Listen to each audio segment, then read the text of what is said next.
शिव शिवाय नमस्ते। मैं हूं अनुपमा, स्वागत करती हूं हमारे YouTube channel Anupama life style में।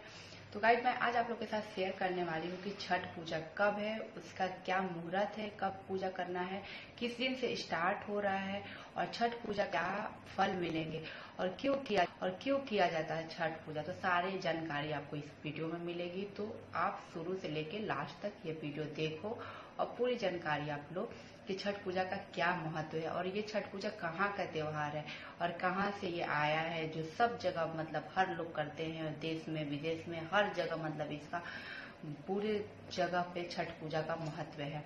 तो मैं सबसे पहले बताती हूँ कि छठ पूजा ये बिहार का त्योहार है। छठ पूजा बिहार से आया है क्योंकि छठ पूजा बिहार में ही सबसे पहले होता था। उसके बाद धीमे धीमे सब जगह मतलब अब तो जो लोग बिहार के लोग विदेश में रहते हैं वहां भी छठ पूजा करते हैं, कहीं भी रहते छठ पूजा करते हैं। छठ पूजा का इतना महत्व है ना कि आप कहीं भी रहो, अगर आपके घर पे हो रहा है तो आप जरूर आओगे। छठ पूजा मतलब पूजा 4 दिन का त्योहार होता है और इतना अच्छा लगता है, मतलब बहुत ही अच्छा, बहुत ही खूबसूरत त्योहार है और इसकी बहुत ही महत्व है कि आप छठ पूजा इससे पहले आप जो भी सूर्य भगवान से आप जो भी मन्नत मांगते हो आपकी छठ पूजा करने से पूरा होता है। तो जैसे कि आपके मन में जो भी मनोकामना पूर्ति के लिए आप छठ पूजा कर सकते हो।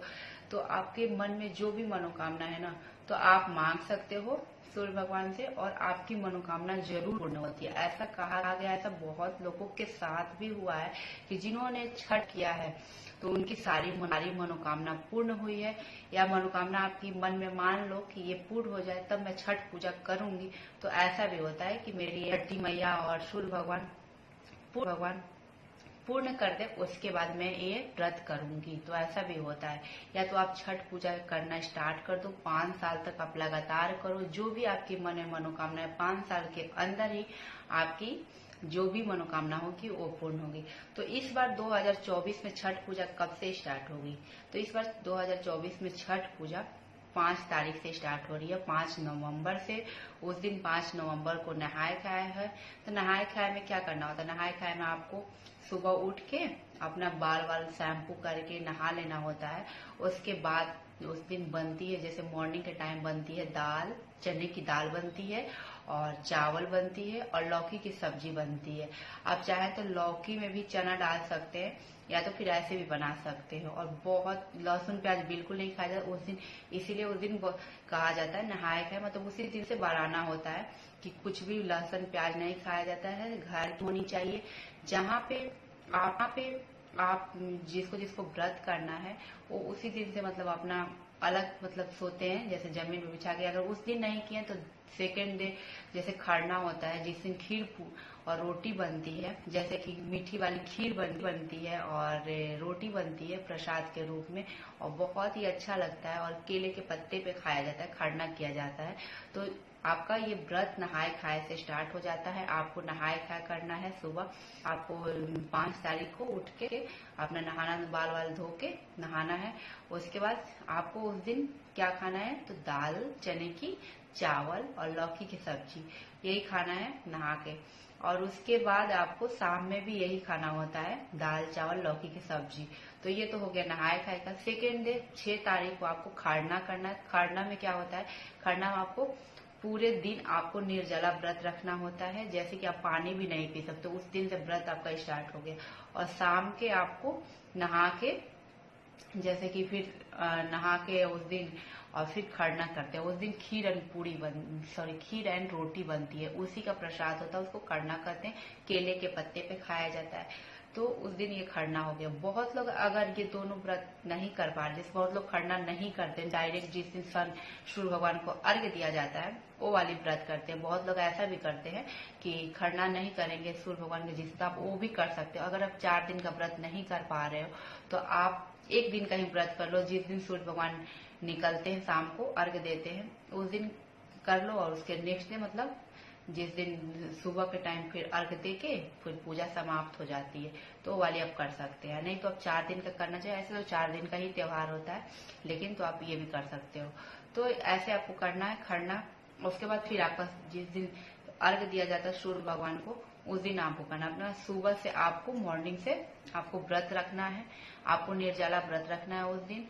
और कुछ खाना पीना कुछ नहीं है। शाम को आपको अर्घ देना है, तो जाना है आप जहाँ भी नदी हो, घाट पे आप जा सकते हैं, नदी वगैरह होती है वहां पे, नहीं तो बहुत लोग घर पे ही कर लेते हैं, अपने छत वगैरह पर कहीं पानी ऐसे इस टाइप का बनाते हैं, टब वगैरह बना लेते हैं, उसमें भी खड़े होकर सूर्य भगवान को आप आराधना कर सकते हैं, अर्घ दे सकते हैं।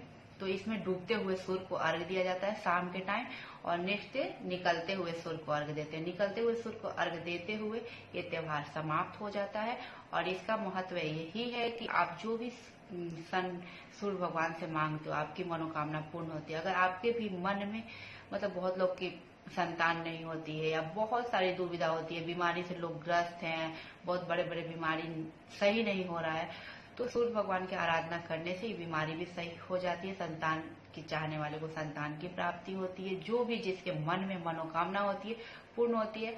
और ऐसा बहुत लोगों के साथ हुआ है, तो आपको भी अगर ये त्योहार करनी है तो कर सकते हैं। और ये 5 तारीख से स्टार्ट हो जाएगी, 5, 6, 7 और 8 को जाके मॉर्निंग में समाप्त हो जाएगी।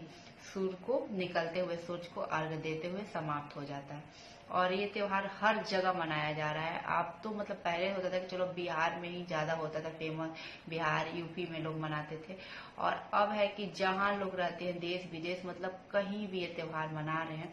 और आप चाहो तो इस त्योहार को एकदम आराम से भी कर सकते हो, कोई कठिन नहीं है त्योहार, लेकिन अगर चाहो तो अकेले भी कर सकते हैं, लेकिन एक दिन का आप कर लो। जैसे कि जिस दिन सूर्य भगवान को डूबते हुए सूरज को अर्घ दिया जाता है, फिर निकलते हुए सूरज को, तो उस दिन आप कर लो। उस दिन से जैसे तीज वगैरह हम लोग रखते हैं एकदम निर्जला व्रत, वैसे उस दिन भी रखना है तीज निर्जला व्रत। और नेक्स्ट डे आपको निकलते हुए सूरज को अर्घ देके फिर आप पानी वगैरह पी सकते हैं, प्रसाद खा सकते हैं। और यही मेन नियम होता है। और इसमें खास करके साफ सफाई का बहुत ध्यान दिया जाता है। घर थोड़ा सा मतलब बड़ा होना चाहिए, या मतलब क्योंकि जिसको व्रत रखना रहता है ना, उसको जमीन पे सोना वगैरह रहता है, बेड पे आप नहीं सो सकते, जमीन वगैरह पे आप गद्दे नहीं मतलब कंबल वगैरह या कुछ वैसा मतलब पतला चीज डाल के आप वहां पे लेट सकते हैं और वहीं सो सकते हैं। और प्रसाद वगैरह के लिए अलग रूम, इस पे चूल्हा, मिट्टी का चूल्हा होता है, उस पे बनाया जाता है, लकड़ी से प्रसाद बनती है। तो जैसे ठेकुआ का बनती है, या फिर जो खीर और रोटी जिस दिन खरना के दिन बनता है वो भी उसी में बनता है, मिट्टी के चूल्हे पे। अगर पॉसिबल नहीं है तो अब लोग गैस भी पोंछ पाछ के अच्छे से शुद्ध करके उस पे बनाते हैं, तो आप उस पे भी बना सकते हैं। लेकिन उसके लिए एक रूम चाहिए एकदम स्पेशल कि साफ सफाई वहां रहे, वहां पे कोई भी आया जाए नहीं, जिसको व्रत रखना है जो मतलब वही मतलब वहां पे जाए। तो ये सब थोड़ा ध्यान देने की बातें हैं, और बहुत नियम इसमें होते हैं। थोड़ा ऐसे ही आप नहीं कर लोगे कि उठ लिए और कहीं भी आप कर लोगे, लेकिन नियम थोड़ा सा आपको पालन करना होता है, क्योंकि ये छठ पूजा है। और एक दो मतलब अकेले आप नहीं कर सकते, एक दो लोग रहे तब कर सकते हैं। अकेले में थोड़ा सा दिक्कत होती है, या तो फिर आप फलाहार करें तो आप अकेले कर सकते हैं, जैसे फल वगैरह से आप अर्घ देते हैं, जैसे ठेकुआ वगैरह नहीं बनाते हैं तो फलाहार भी कर सकते हैं। तो अगर आप करना चाहें तो कैसे भी कर सकते हैं। और मतलब थोड़ा सा दिक्कत होता है कि चलो भाई कोई नहीं है तो प्रॉब्लम होती है, लेकिन 2-3 लोग रहे तो आराम से ये व्रत हो जाता है। थोड़ा कठिन है, लेकिन परिवार के साथ ये आप व्रत कर सकते हैं।